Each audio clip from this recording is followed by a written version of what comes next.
अस्सलाम वालेकुम, मैं रमज़ान आप सबका बहुत बहुत स्वागत करता हूँ। दर्शकों, इस वक्त मैं उस महान शख्सियत के पास मौजूद हूँ जो परिचय के मोहताज नहीं है।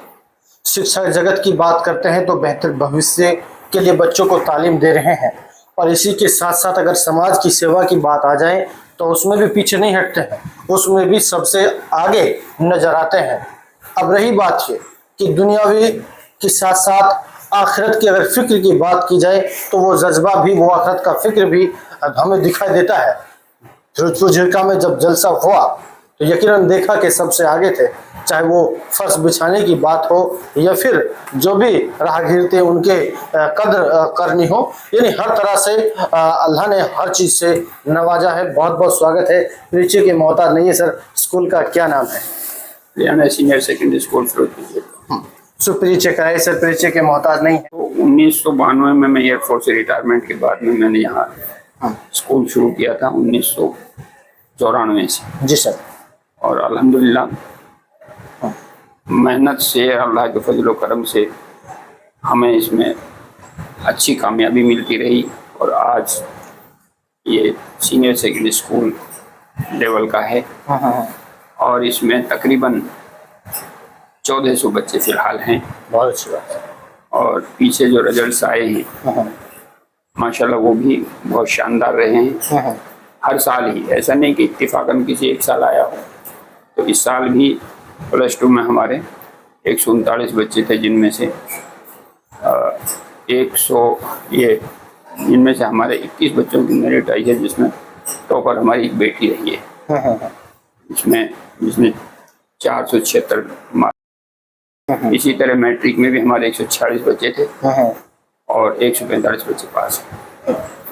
और इसके अलावा भी अल्हम्दुलिल्लाह हम अपनी कामयाबी का पैमाना ये मानते हैं कि हमारे स्कूल के कितने बच्चे हायर एजुकेशन में गए हैं और गवर्नमेंट जॉब्स में गए हैं कि शायद इलाके में और किसी स्कूल से नहीं है।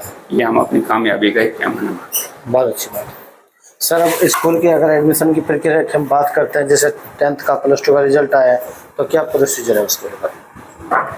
देखिए, हम बच्चे का ये लर्निंग लेवल जांच कर ही बच्चे का एडमिशन की लेते करते हैं। तो उनका लर्निंग लेवल क्या है, ऐसा नहीं कि कोई बच्चा आया है उसका लर्निंग लेवल कुछ नहीं है तो उसको हम एडमिशन नहीं देते। क्या सुविधाएं स्कूल के अंदर सर? आजकल पेरेंट्स को ट्रांसपोर्ट की ज़रूरत होती है, उसी के साथ साथ बच्चों को टीचर की जो है, जैसे अगर आर्ट्स कॉमर्स की बात करते हैं तो बहुत से स्कूल हैं जिनमें वो टीचरों की पूर्ति नहीं हो पाती, तो क्या सुविधा? देखो, इसमें तो कोई शक नहीं कि मेवात में फैकल्टीज इतनी आसानी से मिलती नहीं है, बहुत इसके लिए संघर्ष करना पड़ता है। फिर भी अल्लाह का शुक्र है कि हमारे पास में अच्छी फैकल्टीज हैं। और जहाँ तक बात है ट्रांसपोर्टेशन का, हमने कभी भी अपने स्कूल में किसी व्हीकल का यूज नहीं किया है बच्चों को लाने ले जाने के लिए। बच्चे अपने उससे आते हैं, जो भी उनके अपने तरीके हैं। कोई रोड बसों से आते हैं और दूसरी उनसे आता है सवारियों से। हमने कभी भी अपना कोई स्कूल का व्हीकल इस्तेमाल नहीं किया। सर, आखिरी क्या संदेश है? मेवात पढ़ेगा तभी आगे बढ़ेगा। देखो, ये तो हमने ईरान और अमेरिका के जो आजकल हालात चल रहे हैं उसके हिसाब से भी देखा है कि साइंस एंड टेक्नोलॉजी के बगैर तो आप अपनी भी हिफाजत नहीं कर सकते।